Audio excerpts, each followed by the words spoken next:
Des fois, on se dit pourquoi on a choisi ce métier, et comme dit Sambel, il faut être fou pour faire ce métier. Farida est une des premières réalisatrices marocaines, malgré son jeune âge. Une doyenne qui nous a donné envie de faire aussi ce métier. Elle est une femme formidable, elle est une femme que j'adore beaucoup. C'est quelqu'un qui a toujours été pétri de valeurs différentes et d'essayer de trouver une autre place pour la femme. Farida Beliazid reste une grande réalisatrice marocaine.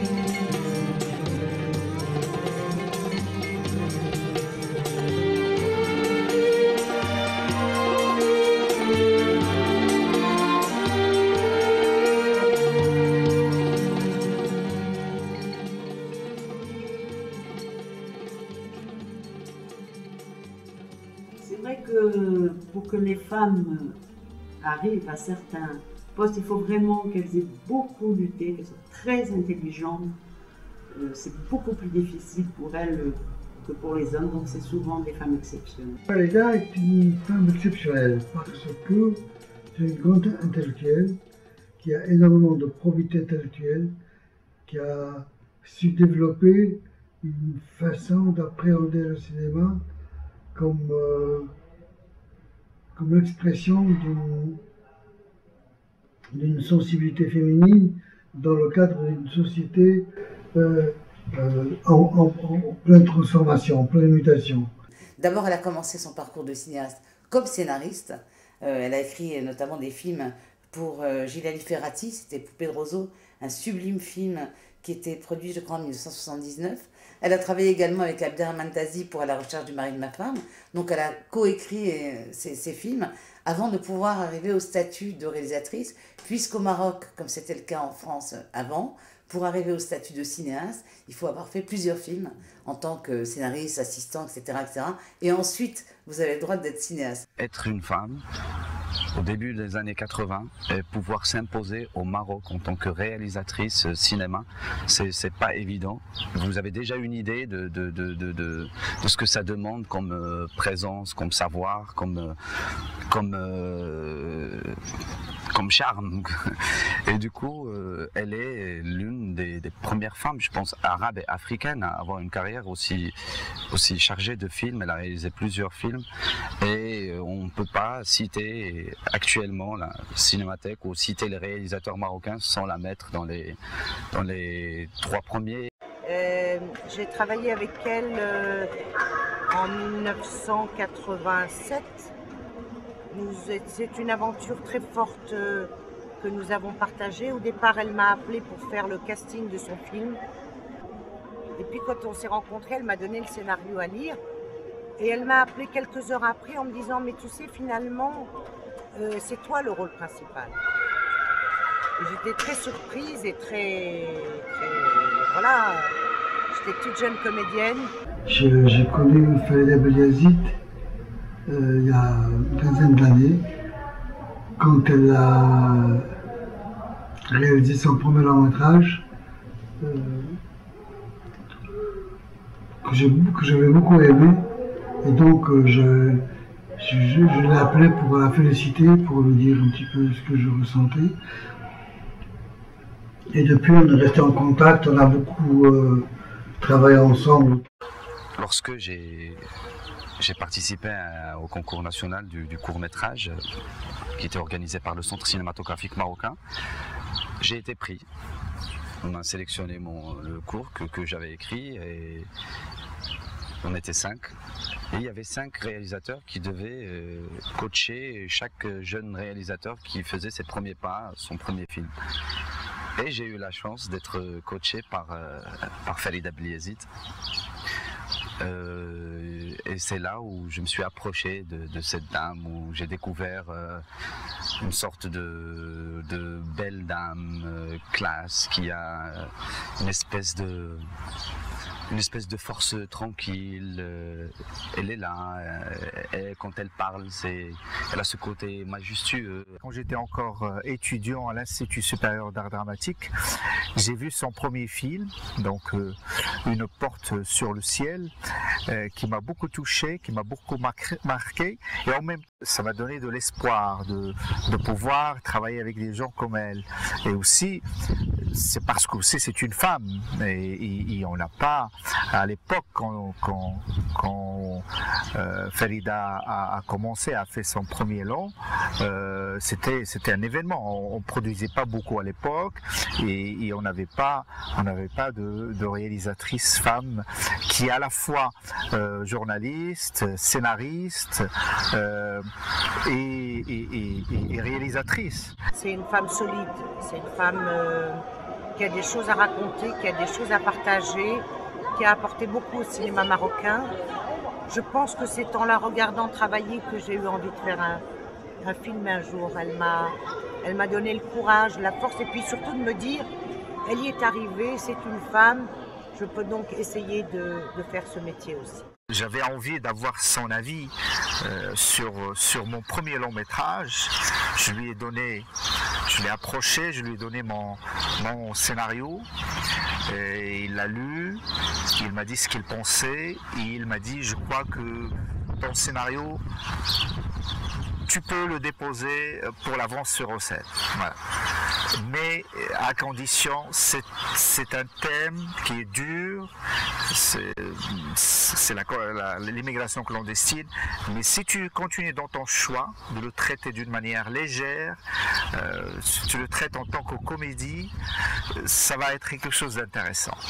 Et ça m'a resté, et ça m'a aidé aussi dans mes préparations, et je la remercie beaucoup.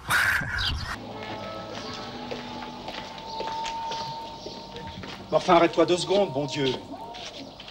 Enfin, pour toi, je laisse tout tomber, je prends le premier avion. Mais tu comprends pas. Mon père vient de mourir. Je ne peux pas être vue ici. Bon, alors viens dans ma chambre. Non, je peux pas. Enfin, qu'est-ce que ça veut dire? J'aurais pas dû venir, tu peux pas t'asseoir, tu peux pas monter dans la chambre? Bon, d'accord, allons dans ta chambre.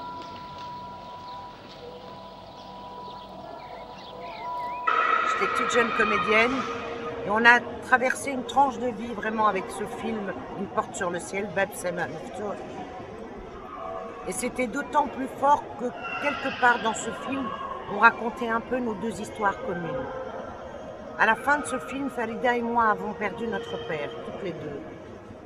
Et d'ailleurs, au début du film, le film on leur rend hommage à nos 2 pères. Il y a les noms de nos 2 pères sur le générique de début.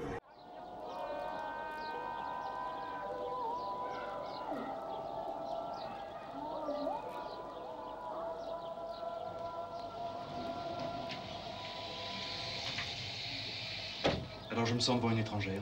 En l'occurrence, c'est toi l'étranger. Qu'est-ce que tu connais de moi, de mes origines? Rien. Pour toi, tout ça, c'est de l'exotisme, du folklore. Tu es tellement parisien. Enfin, je suis là. Je ne demande qu'à comprendre. Mais comment veux-tu comprendre? Entre 2 avions, tu n'es qu'un touriste. Alors, elle revient évidemment toujours au thème de la femme, hein, de la liberté de la femme, de la parole, de la place de la femme. C'est un travail sur lequel elle travaille beaucoup. Elle travaille beaucoup sur l'histoire, notre passé, nos traditions, c'est important. C'est important pour notre pays aussi, dans son travail et sa manière de travailler. C'est elle aussi une femme donc, qui a obtenu des prix un petit peu partout dans le monde avec son cinéma, qui est à la fois un cinéma qui parle des femmes, effectivement, alors là, qui était très clairement inscrit dans une vision féministe du monde, hein, parce que Farida est dans une bagarre de réalisation féministe, mais en même temps qui est inscrit dans une réhabilitation de la culture profonde, en fait, marocaine.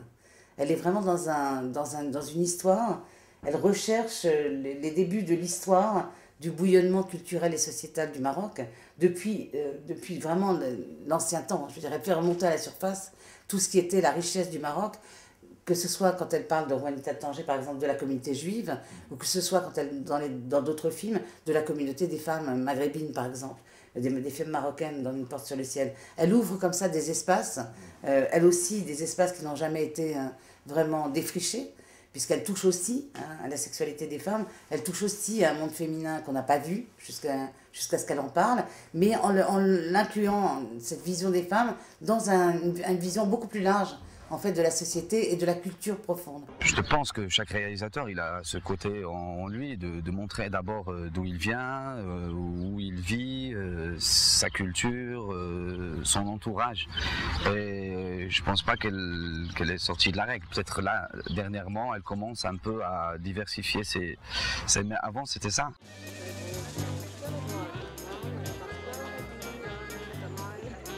Tu es de Tanger? Oui. Ça se voit, vous n'êtes pas d'ici. À Tanger, nous nous connaissons tous. Des jeunes filles espagnoles, italiennes, anglaises, françaises. Une plage merveilleuse. Et tú, eres española, ¿no? Janita, de Gibraltar. Inglesa de segunda. Mitad inglesa, mitad española. Juanita de Tanger, lo que soy.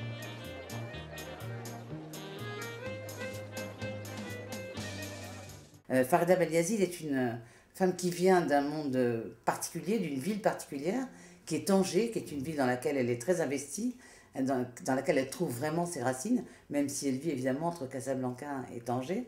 Elle est à la fois réalisatrice, scénariste, elle a été journaliste, donc elle a tout un parcours comme ça, assez impressionnant, et elle a fait évidemment, depuis les années 80, énormément de films. Je pense qu'elle observe sa société et elle essaye de la retranscrire à sa façon, et de la montrer, de l'exposer. Bon, c'est une manière comme une autre d'exprimer un petit peu sa vision du monde. Je pense qu'elle est une femme qui sent bien la femme, et qui veut parler de la femme, et qui veut parler des sujets qu'on n'ose pas parler, en parler, et elle est un peu audacieuse dans ces sujets, mais très très subtile. Elle traite un thème avec la finesse psychologique qu'on le connaît, avec la sensibilité de la femme cultivée et avec la probité intellectuelle d'une femme qui pense ce qu'elle fait. Moi, ce que je connais de Madame Beliazid, c'est particulièrement son film Kidnissa, Russe de femme, qui reste pour moi son grand chef-d'œuvre, qui doit figurer dans l'anthologie du cinéma marocain et du cinéma mondial.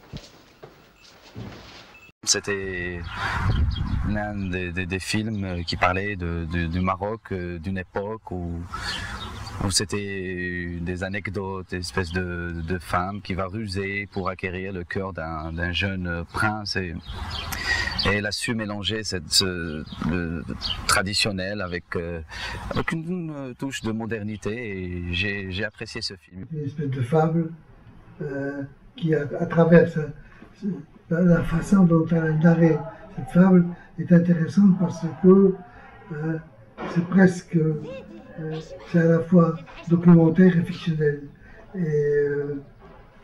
Et elle porte un jugement sur la société, sur la place des femmes, sur l'intelligence de la femme et surtout sur le pouvoir occulte de la femme marocaine dans disons, dans le rapport traditionnel entre la femme et l'homme. Et à ce titre, je trouve que ce film est très révélateur d'une certaine société qui aujourd'hui est en train de disparaître.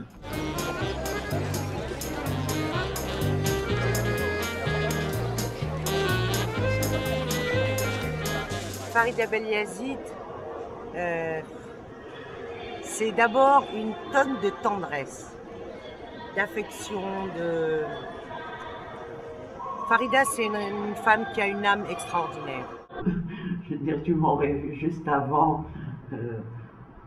la mise en place, disons, du film et tout, j'étais complètement dépressive, mais pas du tout. D'ailleurs, tout le monde me dit, mais non, tu as la pêche. Je dis, ben oui, c'est parce que je travaille et que j'aime ce que je fais. Elle est drôle, Farida, elle a beaucoup d'humour, elle aime la vie. J'ai des souvenirs merveilleux avec elle à Los Angeles, où nous sommes allés présenter le film. On a fait le tour du monde ensemble. Et c'est vraiment quelqu'un qui est très cher dans mon cœur et dans ma vie. Une dame généreuse, une dame qui a beaucoup d'intelligence et qui a beaucoup donc, de savoir-faire dans ce qu'elle fait. Et puis c'est une dame qui est très amoureuse du Maroc et de l'humanité. Il a collaboré donc pour À la recherche de Marie de ma femme, qui est un film fabuleux. Il a aussi écrit le scénario d'un très bon film du réalisateur marocain Jilali Farhati. Donc tous ces gens-là que je cite, ils ont vraiment fait beaucoup, apporté beaucoup au cinéma marocain.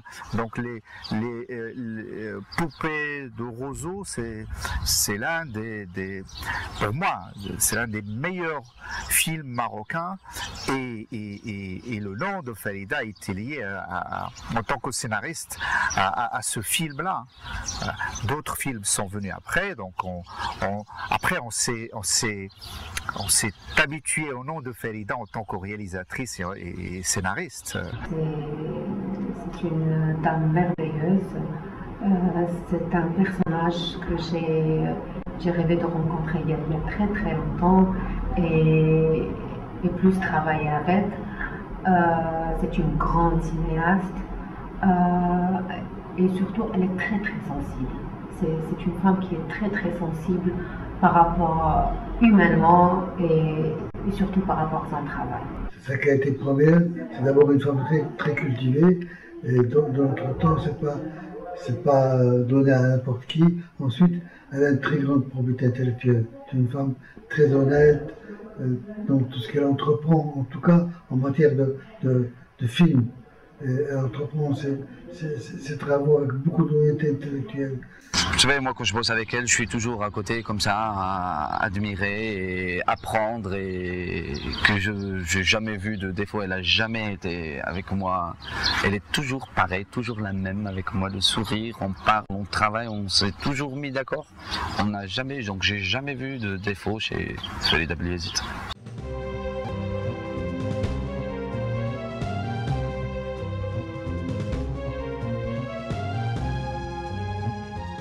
Elle vient sur le plateau, elle est en basket, pantalon, chapeau, elle est munie, équipée, elle est debout, elle est là à parler, mais toujours en gardant cette zénitude, ce contrôle, toujours posé, toujours avec des gestes classe à expliquer, à montrer ce qu'elle veut faire, et c'est beau de l'avoir travaillé. C'est une femme qui est tout en douceur, elle sait avoir... Elle sait avoir de l'autorité quand il faut, parce que c'est un métier où il faut avoir de l'autorité. Mais c'est juste tellement de douceur et de respect qu'elle émane que c'est pas quelqu'un qui a besoin de crier c'est quelqu'un qui est vraiment dans le partage. C'est quelqu'un qui a un univers tellement fort qu'elle n'a pas besoin de tout nous expliquer, Farida. En lisant ses scénarios, en la côtoyant, on comprend son univers. Et on n'y rentre pas. Je pense qu'il y a peu de gens qui sont hermétiques. Elle a une histoire à elle très forte qu'elle nous fait partager à travers ses écrits, à travers ses films. Et du coup, voilà, on part dans le voyage avec elle. Elle est vraiment dans le partage. C'est quelqu'un qui a besoin des autres en tout cas sur un tournage. Je pense que c'est une dame qui négocie chaque plan avec les acteurs, avec les techniciens, qui travaillent ensemble. J'aime bien ce qu'on respecte le scénario, par contre, les répliques. Elle est sur ce point-là, puisque j'ai bossé avec elle en tant que réalisatrice, elle revoit la virgule, le point, les majuscules. Laisse tomber, on ne parle pas des fautes d'orthographe et tout ça, il faut que ça soit bien défini avec le point, virgule, les répliques, les mêmes répliques. Elle tâche à ce qu'on garde les mêmes répliques pour que les comédiennes récitent les mêmes. Pourquoi elle travaille beaucoup sur les dialogues. Elle travaille beaucoup en amont sur son scénario. Dès le début, il y avait une complicité on a beaucoup parlé de films, on a beaucoup parlé de nous-mêmes, de elle, et moi j'ai parlé de moi, et on s'est connus et tout ça. Et après on a parlé de films, on a parlé des images, on a parlé de tournage, on a parlé de l'histoire, on a parlé des connexions des scènes, on a beaucoup parlé. Et après, elle m'a laissé, j'ai transcodé le film, j'ai fait toute ma préparation pour le montage. Et après on s'est rencontrés encore une autre fois pour choisir les plans. Pour choisir avec elle, donner mon point de vue sur les prises, elle donner ce qu'elle veut, pour juste voir comment elle veut son film, comment elle voit les images, comment elle voit les scènes, comment elle voit la connexion entre les scènes et tout ça. Donc c'était plus des paroles et plus que techniquement et tout ça, c'est un détail qui est vraiment, on travaille sur le numérique, mais c'est vraiment un détail pour. Donc il y a les images, il y a les scènes, il y a l'émotion dans les scènes. Donc chaque fois je discute avec elle, c'est plus qu'on discute par rapport à l'émotion de cette scène et par rapport à la connexion avec l'autre scène et par rapport au ce qu'on sent plus que les raccords, plus que les trucs techniques. Le raccord, on parle du raccord émotionnel plus que le raccord technique. Justement, il ne faut pas oublier l'humain et ne pas se laisser éblouir par la technologie. La technologie, encore une fois, c'est un outil, mais que les comédiens sont plus importants. Donc, donner le temps de travailler avec les comédiens, c'est l'émotion qui est importante et la technique doit suivre, doit être justement un instrument pour améliorer les choses et non pas pour,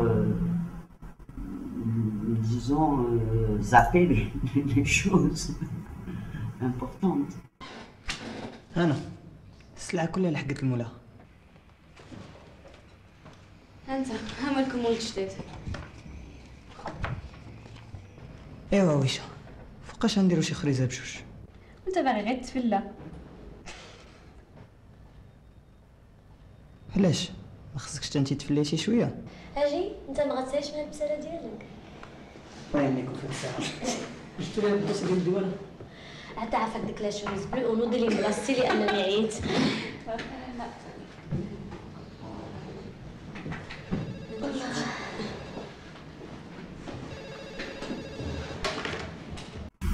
Bien, déjà, il y a un problème de marché.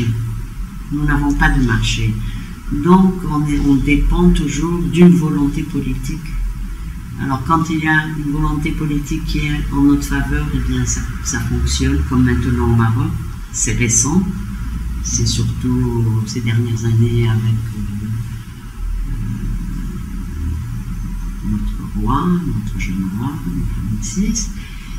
Et mais c'est en même temps très fragile, parce qu'à un moment, c'était l'Algérie qui faisait des bons films, ensuite c'était la Tunisie, maintenant c'est le Maroc. Mais en même temps, c'est fragile, c'est-à-dire que j'espère qu'on va continuer à faire plus et de mieux en mieux. J'ai une étudiante qui travaille avec elle, elle est admirative de cette femme. Elle est absolument amoureuse de cette femme, admirative de sa générosité, de son don. Il faut s'accrocher. Il faut pas laisser tomber, que les difficultés sont nombreuses, mais il ne faut pas laisser tomber, il faut s'accrocher. Farida, quand je pense à toi, je suis émue. J'espère que notre amitié sera éternelle. J'espère que nos petites filles feront du cinéma ensemble. J'espère que ce sera plus simple pour elles que pour nous. Mais je pense qu'on leur a donné tout l'amour que nous avons de ce métier et que tu m'as aussi appris et transmis. Moi, je lui souhaite la santé et une longue vie, déjà. Un succès, c'est sûr, qui va venir après, pour qu'elle continue à donner au cinéma, à donner aux Marocains. Alhamdoulilah, je suis satisfaite, j'aurais pu faire plus et j'aimerais faire plus. Mais bon, on m'a pas toujours donné la possibilité, mais bon, il ne faut pas trop se plaindre puisque je suis là, je suis en train de faire un film et je suis contente.